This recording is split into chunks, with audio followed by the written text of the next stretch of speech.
दोस्तों, बैल ने बताया, औरत की दो चीज कभी मत दबाना।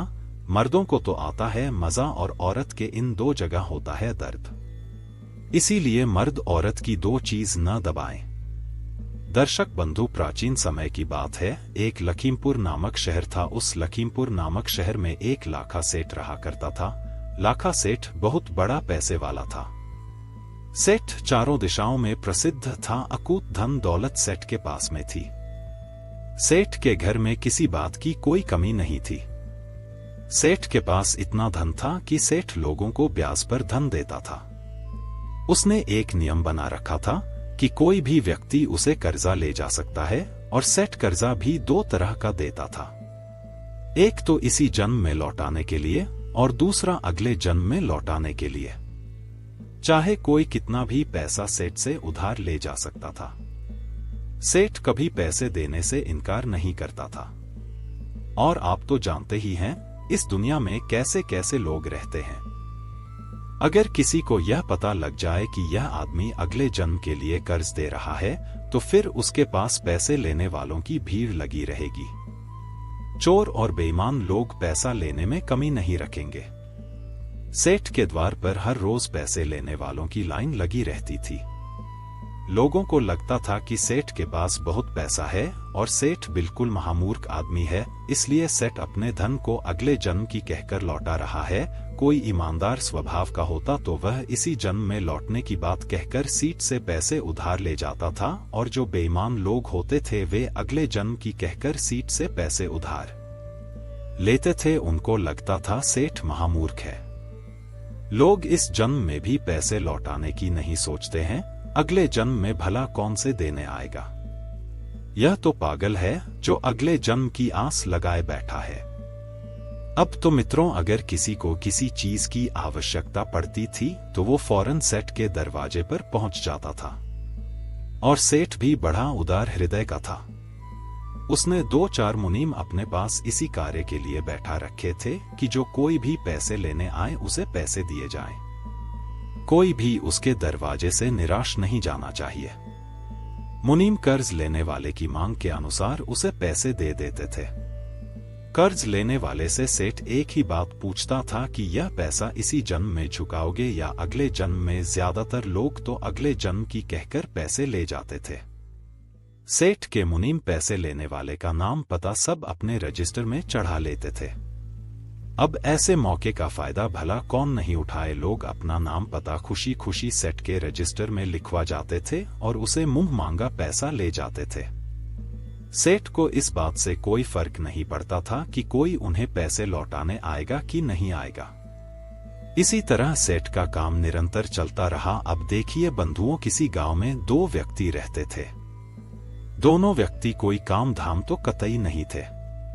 उनका काम था जुआ और सट्टा खेलना, चोरी और बेईमानी करना भी। दोनों इतने हराम खाओ थे, कभी कहीं काम करने नहीं जाते थे। 20 सालों से उन्होंने कभी कोई काम नहीं किया था। वे हमेशा चोरी डकैती करने में लगे रहते थे। एक दिन उन्होंने कुछ लोगों के मुंह से सुना। लोगों ने कहा, अरे भाई, तुम कहाँ इन गरीब लोगों का लूटते रहते हो? तुम लाखा सेठ के पास क्यों नहीं चले जाते? वो तो लोगों को मुंह मांगा पैसा उधार देता है। अगर तुम्हें पैसा लौटाना है तो इसी जन्म की कहकर ले आना। अगर नहीं लौट आना है तो अगले जन्म की कहकर पैसे ले आना।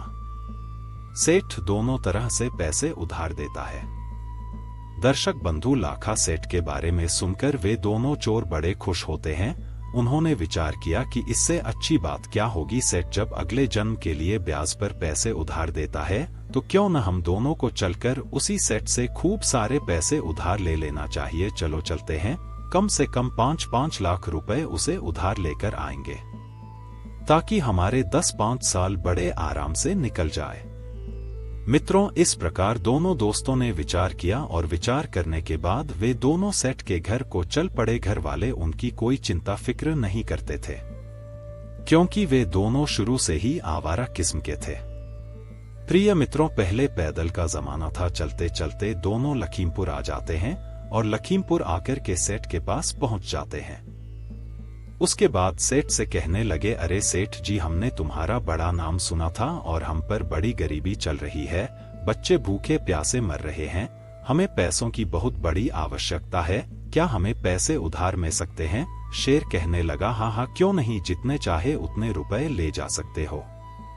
तुम घबराओ मत, बताओ कितने रुपए चाहिए।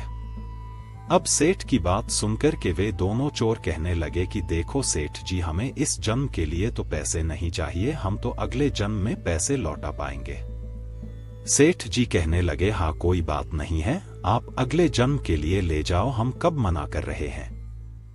आप बताइए तो सही कितने पैसे चाहिए आपको, हम तो अगले जन्म के लिए भी पैसे देते हैं। मित्रों, इस प्रकार सेठ की बात सुनकर वे दोनों मन ही मन बड़े प्रसन्न होते हैं और आपस में विचार करने के बाद कहने लगे, सेठ जी ज्यादा नहीं, बस 5-5 लाख रुपए हम दोनों को दे दीजिए ताकि हमारे बच्चों का पालन पोषण हो सके। दोनों चोरों की बात सुनकर सेठ जी अपने मुनीम से कहने लगे कि मुनीम जी, इन दोनों को 5-5 लाख रुपए दे दीजिए। मित्रों, मुनीम ने फौरन सेठ की आज्ञा का पालन किया और दोनों को 5-5 लाख रुपए पकड़ा दी। 5-5 लाख रुपए लेकर वे उन पैसों को अपनी जेब में रखकर दोनों चल देते हैं। सेठ ने दोनों का नाम पता पूछकर अपने बही खाते में उनका नाम लिख लिया कि फलाने फलाने व्यक्ति ने अगले जन्म में चुकाने के लिए 5 लाख रुपए का कर्जा लिया है। पैसे लेकर दोनों बड़े खुश होते हैं और विचार करते हैं कि भैया अगला जन्म किसने देखा है। सिर तो बड़ा मूर्ख था जो हमें पैसे दे दिए, अब इन पैसों से अगले जन्म की तो हमें नहीं पता, पर यह जन्म हमारा बड़े आनंद से कट जाएगा, हमें जीवन भर चोरी करने की और जुआ खेलने की जरूरत नहीं पड़ेगी। मित्रों, ऐसा दोनों मन में विचार करते हुए खुश होते हुए चलते चले जा रहे थे। अब आगे क्या होता है, वे दोनों पैदल पैदल चलते चले जा रहे थे। चलते चलते उन्हें रास्ते में रात हो जाती है। फिर उन्हें एक गांव दिखाई देता है। वे सोचने लगे कि चलो इसी गांव में आज की रात गुजारेंगे। जब एक गांव में पहुंचे तो गांव में उन्होंने रोकने की कोशिश की, परंतु वहां किसी ने उन्हें रोकने के लिए नहीं कहा, क्योंकि वह दोनों देखने से ऐसे लग रहे थे कि दोनों कोई बदमाश हो और उनको यह भी डर सता रहा था कि उनके पास इतने सारे रुपए हैं, कोई उनसे उनका रुपया न छीन ली। फिर काफी सोच विचार के बाद उन्होंने वहां रुकने का फैसला किया। मित्रों, गांव से बाहर एक तेली का घर पड़ता था। वे उस तेली के घर के दरवाजे पर जाकर उससे कहने लगे कि भैया, हम तुम्हारे यहाँ रुकना चाहते हैं, आज की रात कट जाएगी तो सुबह हम यहाँ से चले जाएंगे। भाई, हम तुम्हारा खाना भी नहीं खाएंगे, केवल सोने के लिए हमें बिस्तर दे देना और एक चारपाई। तेली कहने लगा, भाई मेरे पास एक ही चारपाई है, एक काम करो, मेरे तबेले पर एक खाट पड़ी हुई है और वहां मेरा एक बैल और एक भैंसा बंधा हुआ है। तुम जाओ, जाकर आराम से बाहर हो जाना और मेरे और पशुओं की रखवाली भी करते रहना। दर्शक बंधु, वे दोनों उस तेली के तबेले में रुकने के लिए चले जाते हैं। जब दोनों मित्र उस तबेले में रुक जाते हैं तो तेली तो अपने घर को चला जाता है और इधर वे दोनों चोर उस तबेले में पड़ी खाट पर हो जाते हैं। परंतु दोनों को नींद नहीं आ रही थी, क्योंकि दोनों के पास काफी पैसे थे और उन्हें डर लग रहा था कि कोई उनसे उनके पैसे छीन न ले जाए, इसलिए दोनों जागते हुए आपस में बातें कर रहे थे। इस प्रकार मित्रों, रात्रि के 12 बज जाते हैं। उधर उस तबेले में एक भैंसा और एक बैल जो बंधा हुआ था, वह भैंसा कहता है, अरे भाई बैल, तुम सो रहे हो या जाग रहे हैं? देखो मेरी बात ध्यान से सुनो, मेरा और तुम्हारा बस आज रात तक का ही संग है, कल सुबह मैं तुम्हें छोड़कर चला जाऊंगा। बैल बोला, क्या कह रहे हैं तुम, हमें छोड़कर चले जाओगे? क्यों चले जाओगे? तब वह भैंसा कहता है, देखो भैया, मैंने पहले तेली से कर्जा लिया था और उस कर्जे को मैं चुका नहीं पाया, तो देखिए मुझे तेली के यहाँ वैसा बनना पड़ा और इसने आज मेरी कोहनी मार मार कर यह हालत बना दी है। मुझसे एक एक पैसे की वसूली ब्याज सहित की है। मैंने इसे इतना कर्जा लिया था, उसका 1000 गुना पैसा इसने मुझसे वसूल किया है और अब मेरा जो कर्ज था वह बिल्कुल गया है। मैं अब इस तेली के कर्ज दर से मुक्त हो गया हूँ और प्रातः काल में तेली के घर एक सारणी चारा खाऊंगा और चारा खाने के बाद मैं यहाँ से चला जाऊंगा। उसके बाद मैं शरीर छोड़ दूंगा। हे बैल भैया, हमारे साथ बस इतना ही लिखा था। भैंसे की बात सुनकर बैल कहने लगा कि बात तो तुम्हारी ठीक है। हे भैया तुम तो मुक्त हो गए, वैसे चलूंगा तो मैं भी, यदि 2-4 घंटे तुम और रुक जाओ तुम्हें भी स्टील के कर से मुक्त हो जाऊंगा। मुझे इसकी एक घानी सरसों की पिराई करनी है, मुझे इसका कोल्हू 4 घंटे और चलाना है। उसके बाद एक कसाई आएगा और उसका कसाई पर मेरे पूर्व जन्म के रुपए चाहिए थे, मेरे पैसे देकर वह मुझे खरीदेगा और यह तेली उन पैसों को ले लेगा और पैसे जैसे ही तेली लेगा तो मैं इस तेली के कर्जे से मुक्त हो जाऊंगा, क्योंकि मैंने भी पूर्व जन्म में इस तेली से कर्जा लिया था। मैंने इसका पूरा कर्जा चुका दिया है, क्योंकि कुछ तो उसने मुझसे काम करवाकर इसका जो खोलू चलाया है उससे वसूल किया है, और शेष बचे हुए पैसे वो कसाई ले जाएगा और मैं थोड़ी दूर कसाई के साथ चलूंगा और उसके बाद मैं मर जाऊंगा। मित्रों, यह बात उन दोनों मित्रों ने जब सुनी तो वे सोचने लगे, यह क्या बात है, हमें देखना चाहिए। इधर बंधुओं, जब प्रातः काल होता है, जब दिन निकला तो तेली आता है, और तेली ने आने के बाद उन दोनों को खाने को चारा डाल दिया। भैंसे ने चारा खाया और चारा खाने के बाद वह भैंसा वहीं पर गिर जाता है, उसका प्राणांत हो जाता है। मित्रों, जब भैंसा मर जाता है तो तेली बड़ा दुखी होता है कि हाय मेरा वैसा मर गया। उधर भी दोनों चोर आपस में विचार करते हैं, अरे भाई बात तो बिल्कुल सही है, जैसा हमने रात सुना था उसी हिसाब से यह घटना घटी है। इसका मतलब इस भैंसे ने तेली से कर्ज लिया था। अब सवाल यह है कि क्या यह बैल भी मरेगा, चलो इसको भी देखते हैं। अब दोनों चोर वहां पर रुक कर देखने लगते हैं। इधर तेली ने बैल को कोट में लगाया और 23 घंटे उस बैल से अपना कोई चलवाया।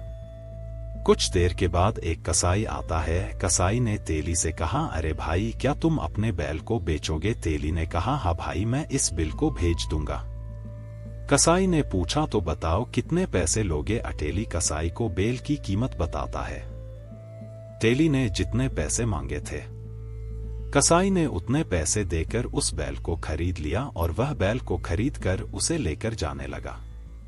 उधर वे दोनों मित्र कहने लगे, देख भाई बैल ने कहा था कि कसाई आएगा, कसाया भी गया और तेली ने बैल भी बेच दिया। अब हम इसके पीछे पीछे चलते हैं और देखते हैं रास्ते में यह बैल मरेगा कि नहीं। मित्रों, जैसे ही वे कुछ दूर तक उस कसाई का पीछा करते हैं तो गांव से बाहर निकलकर जैसे ही गांव की सीमा को पार किया वैसे ही बैल पछाड़ खाकर गिर जाता है और बैल का प्राणांत हो जाता है। प्रिय मित्रों, अब तो उन दोनों मित्रों के पैरों तले जमीन खिसक जाती है। दोनों आपस में बातें करने लगे कि भैया बात बिल्कुल सच हो गई। उस भैंसे ने तेली से कर्जा लिया था, इसलिए वह तेली के घर का हिस्सा बना और तेली के पैसे चुकाकर मर गया। उसी तरह बैल ने भी का मजा लिया था। जब वह पूर्व जन्म में कोई मनुष्य होगा वह भी तेली का पैसा चुकाकर मर गया। इससे सिद्ध होता है कि अगर कोई किसी का पैसा खाता है तो उसे बैल या भैंसा बनकर चुकाना पड़ता है। इसी तरह हम सेठ से पैसा उधार लेकर आए हैं, लगता है अगले जन्म में हमें भी सेठ के यहाँ कोई न कोई पशु बनकर यह पैसा चुकाना पड़ेगा। दर्शक बंधुओं, दोनों ने आपस में विचार किया कि अब क्या करना चाहिए। एक ने कहा, चलो वापस चलते हैं और सेठ के यहाँ चलकर के उसके पैसे लौटा देते हैं। सेठ जब पूछेगा कि पैसे क्यों लौटाने आए हो तो उससे कह देंगे कि हमारे पास पैसों की व्यवस्था हो चुकी है, आप अपने पैसों को जमा कर लीजिए। इस प्रकार बंधु वे दोनों सेठ के पास चल देते हैं और वापस लखीमपुर लाखा सेठ के पास आ जाते हैं। सेठ के पास पहुंचे तो सेठ ने उन्हें देखकर कहने लगा, तुम लोग वापस क्यों आ गए, क्या बात है? तब दोनों चोर कहते हैं, सेठ जी थोड़ी देर पहले हम आपसे जो पैसे ले गए थे उन पैसों को वापस करने आए हैं। दरअसल हमारे पास और कहीं से पैसों की व्यवस्था हो गई, अपने पैसे वापस लेकर उस रजिस्टर से हमारा नाम काट दीजिए। मित्रों, सेठ जी ने अपना बही खाता देखा तो वहीं खाते में लिखा था कि अगले जन्म के लिए पैसे उधार लिए थे। तो सेठ जी कहने लगे, भाई यदि इस जन्म के लिए तुम पैसे उधार ले जाते तो मैं ये पैसे लेकर उन्हें जमा कर लेता, परंतु तुमने तो पैसे उधार लिए हैं, अब तो मैं इन पैसों के लिए जमा नहीं कर सकता। अब तुम्हें यह पैसे अगले जन्म में ही चुकाने पड़ेंगे। दर्शक बंधुओं, जब यह बात सेठ की सुनी तो उन्होंने सेठ से फिर कहा कि नहीं सेठ जी, आपको ये पैसे लेने पड़ेंगे। मित्रों, अब तो सेठ उन पैसों को लेने से साफ इनकार कर देता है और वे दोनों जबरदस्ती उन पैसों को देना चाहते थे। काफी मिन्नतें करने के बाद भी सेठ ने वो पैसे नहीं लिए। अब तो निराश होकर दोनों अपने घर की ओर लौटकर जाने लगते हैं और विचार करते जा रहे हैं कि हमें इस सेट का बैल बनना पड़ेगा और ये से डंडे मार मार कर 11 पैसे का हमसे हिसाब बराबर करेगा। अब हम क्या करें, हमने तो सेट का कर्जा लेकर मुफ्त में ही मुसीबत पालने। दोनों सोचते हुए चलते चले जा रहे थे। मित्रों, जब चलते चलते एक जंगल में पहुंचे और उस जंगल में चौराहा था। उस चौराहे पर दोनों लोग एक वृक्ष के नीचे बैठ जाते हैं और विचार करते कि हमें सेठ के यहाँ जन्म लेना पड़ेगा और सेठ न जाने कितनी हमें यातनाएं देगा और तब यह पैसे हमसे वसूलेगा। दोनों आपस में विचार कर रहे थे।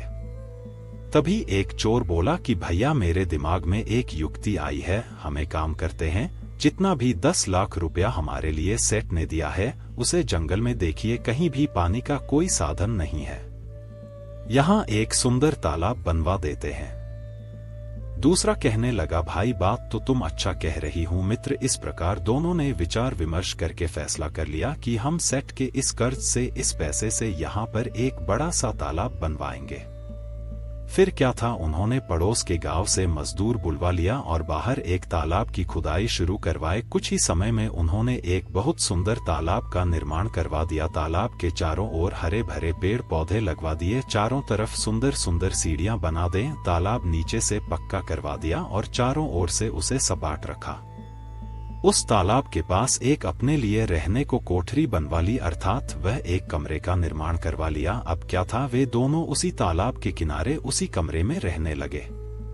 मित्रों, सेठ के यहाँ से जितने पैसे को लेकर आए थे सारा पैसा उन्होंने उस तालाब में लगवा दिया। दर्शक बंधुआ, कुछ दिन के बाद जब वर्षा ऋतु आती है तो चौराहा तो वहां पर था ही। होता क्या है कि बरसात का पानी चारों तरफ से आता है और वह तालाब पानी से लबालब भर जाता है। कुछ समय बाद तालाब में जो गंदगी आई थी वर्षा तो के पानी के साथ वह गंदगी धीरे धीरे बैठ जाती है और तालाब में बिल्कुल स्वच्छ पानी हो जाता है।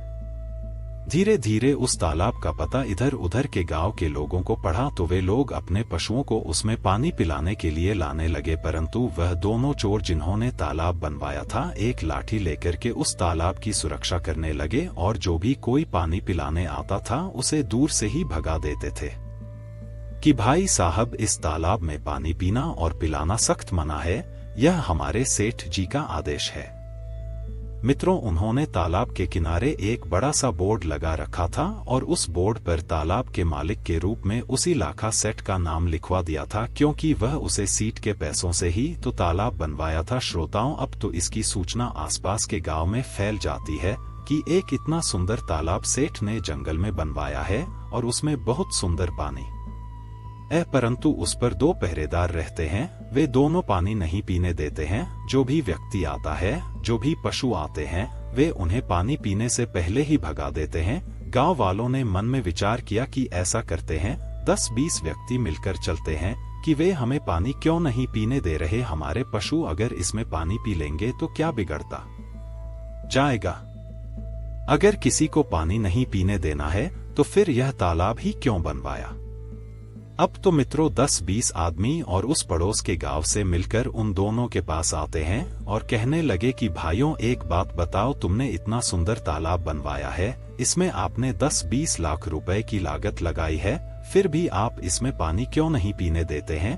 तो वे दोनों चोर कहने लगे, भाई ग्रामवासियों, हमारी कोई कमी नहीं है, हम तो लखीमपुर के लाखा सीट के नौकर है। यह तालाब तो लखीमपुर के लाखा सेठ ने बनवाया है और उसका आदेश है कि किसी को पानी नहीं पीने दिया जाएगा। अब जब मालिक का आदेश नहीं है तो हम क्या कर सकते हैं। कुछ गांव के लोग कहने लगे, यह तो गलत बात है। कुछ लोग सेठ से नफरत करने लगे, उस सेठ को गाली देने लगते हैं। कुछ उसे कोसने लगे कि सेठ ने जब तालाब बनवाया है तो फिर पानी क्यों नहीं पीने देता है। दोनों चोरों ने कहा, देखो भाई, हम इनकार नहीं कर रहे हैं, लेकिन पहले आप लाखा सेठ से अनुमति ले आए। अगर सेठ कह देगा तो फिर पानी पीने से हम किसी को नहीं रोकेंगे। कुछ बोले, भैया बात तो ठीक है, नौकरों की क्या गलती है, जैसा मालिक हुक्म वैसा ही तो नौकर करेंगे। मित्रों, अब तो 10-20 लोग मिलकर लखीमपुर लाखा सेठ के पास कुचल देते हैं और जब सारे लोग सीट के पास पहुंचते हैं तो एक साथ इतने सारे लोगों की भीड़ देखकर सेठ आश्चर्यचकित रह जाता है। सिर्फ सोचने लगा कि हमसे कोई गलती तो नहीं हो गई। कहीं ये लोग मिलकर हमें माने तो नहीं आए। अब तो मित्रों सेठ डर के मारे उन सबसे सेठ दूर से ही राम राम करने लगा और हाल चाल पूछने लगा। सेठ ने उन सबको बड़े सम्मान से अपनी बैठक में बुलाया, जलपान कराया, उसके बाद में आने का कारण पूछा। अब तो सारे गांव वाले वैसे भी क्रोध में ही थे। वे सब कहने लगे, अरे सेठ जी, आपने इतना सुंदर तालाब बनवाया है, जब किसी को पानी नहीं पीने देते हो तो आपके तालाब बनवाने का क्या फायदा। तालाब नाम सुनकर चौंक जाता है, कहने लगा, भाइयों आप किस तालाब की बात कर रहे हैं? मैंने तो कोई तालाब नहीं बनवाया है, आप लोग गलत कह रहे हैं। गांव वाले बोले, नहीं सेठ जी, हम इतने लोग पागल नहीं हो सकते, हम अपनी आंखों से देखकर आ रहे हैं। तालाब के किनारे पर बोर्ड लगा है और उस बोर्ड पर मालिक के रूप में आपका ही नाम लिखा है। वहां पर आपके ही नाम का बीजक लगा है और आपने 2 नौकर वहां बैठा रखी है। वहीं दोनों हमें किसी को पानी नहीं पीने देते हैं। शेर कहने लगा कि भाई मैंने तो ऐसा कोई तालाब नहीं बनवाया है, और जो तालाब मैंने बनवाए हैं उन पर तो लोग पहले से ही पानी पीते आए हैं। मेरे किसी तालाब पर पानी पीने की मनाही नहीं है। गांव वाले कहने लगे, सेठ जी घोटाला बात कही है और आप हम लोगों को पानी से वंचित करके पाप के भागी बन रहे हैं। गांव वालों की बात सुनकर सेठ बड़ा हैरान होता है। कहने लगा, चलो मैं स्वयं चलकर देखता हूं। अब तो सेठ जी स्वयं उन ग्रामीणों के साथ चल देते हैं और उस तालाब पर पहुंच जाते हैं। सेठ ने जब उस तालाब को दूर से देखा तो वास्तव में तालाब बड़ा ही सुंदर बना हुआ था। चारों ओर पक्की दीवारें था, बड़ी बड़ी सीढ़ियां थी, सुंदर सुंदर घाट बने हुए थे। पशुओं के लिए चढ़ने उतरने के लिए भी खूब अच्छी व्यवस्था की थी। सेठ ने देखा कि 2 लोग लाठी लेकर उस तालाब की रखवाली कर रहे हैं। फिर सेठ ने वहां लगा उस बोर्ड को देखा जिस पर उनका ही नाम गुदा था। उस बीजक पर लिखा था कि तालाब के निर्माणकर्ता लखीमपुर के लाखा सेठ है। बीजक पढ़कर सेठ ने उन दोनों को अपने पास बुलाया और कहने लगे, भाई आप इस तालाब से लोगों को पानी क्यों नहीं पीने देते हैं? क्या कारण है? और यह आपने अपना तालाब भी मेरे नाम से बनवाया है। मेरे नाम पर तालाब बनवाकर और लोगों को पानी से वंचित रखकर मुझे क्यों पाप का भागी बना रहे हो, जबकि मैंने तो यह तालाब बनवाया ही नहीं है। तब वे दोनों चोर सेठ से कहते हैं, मित्रों समस्त गांव वाले भी वहां मौजूद थे। वे कहने लगे, सेठ जी हम आपसे 10 लाख रुपए अगले जन्म की कहकर उधार लेकर आए थे, परंतु वे रुपए हम घर लेकर नहीं पहुंचे, उससे पहले ही हमारी व्यवस्था हो गई और हम उन पैसों को आपको वापस देना चाहते थे, लेकिन आपने तो यह कहते हुए मना कर दिया कि अगले जन्म के पैसों को मैं वापस नहीं लेता, वह तो अगले जन्म में ही देने पड़ेंगे। लेकिन जी हम उन पैसों को इसी जन्म में देना चाहते हैं और आपने उन पैसों को लेने से इनकार कर दिया। अब बताओ हम क्या करें? इसलिए हमारे मन में विचार आया, हमने उन पैसों से यह तालाब बनवा दिया। पैसे तो आपके ही थे, इसलिए हमने आपका नाम लिखवा दिया। अब हम पानी नहीं पीने देंगे जब तक आप उन पैसों को माफ नहीं करोगे और अपने रजिस्टर्ड से हम दोनों का नाम नहीं काटोगे, तब तक सारे लोग आपको ही कोसेंगे। हजारों लोगों की बद्दुआ आपको मिलेंगे, क्योंकि पैसे आपके थे। यदि आप हमारे उन पैसों जमा कर देते हो तो हमें कोई हर्ज नहीं है, चाहे जो आकर पानी पिए। यदि आपने पैसे जमा नहीं किए तो फिर हम किसी को पानी की छोड़ो, हम किसी तालाब से किसी को हाथ भी नहीं लगाने देंगे। मित्रों यह सुनकर सेठ भी बड़ा चकित होता है कि इन दोनों ने बड़े दिमाग से काम लिया है। गांव वाले कहने लगे कि ये दोनों बहुत अच्छे आदमी हैं।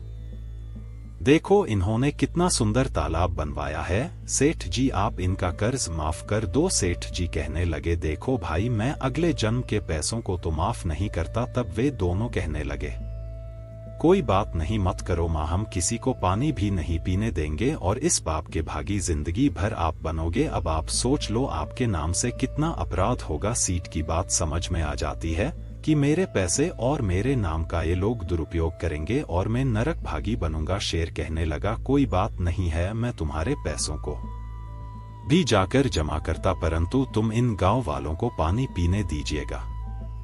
न जाने कितने पशु, कितने जानवर, कितने पक्षी पानी पीने के लिए तालाब पर आते हैं और तुम उन्हें भगा देते हैं। मेरे से तो यह बहुत बड़ा पाप हो रहा है। मित्रों, इस प्रकार सेठ ने उन दोनों के पैसों को जमा कर दिया और रजिस्टर से उनका नाम भी काट दिया। इस प्रकार वे दोनों बहुत प्रसन्न होते हैं और अपने घर चले जाते हैं। उस दिन के बाद उन्होंने कभी किसी की न तो चोरी की, न कभी जुआ खेला, न किसी की बेईमानी की। उनके अंदर ब्रह्मज्ञान जागृत हो जाता है। दर्शक बंधुओं, इसका यानी का मूल उद्देश्य यह है कि अगर हम किसी का एक पैसा भी मुफ्त का खाते हैं तो वह हमें किसी न किसी रूप में चुकाना ही पार्टी गिरता है। अगर हम किसी के धन की बेईमानी कर लेते हैं तो याद रखना, उस धन को पता नहीं उसने कैसे कमाया था। यदि उसने वह धन धर्म के रास्ते पर चलकर कमाया होगा तो उस पाप का भागीदार, उस धन को खाने वाला बनेगा। मित्रों, बेईमानी का धन खाने वाला दूसरे के पास भी अपने ऊपर ले लेता है और उस धन को 1000 गुना ज्यादा करके किसी न किसी रूप में उसे चुकाना ही पड़ता है।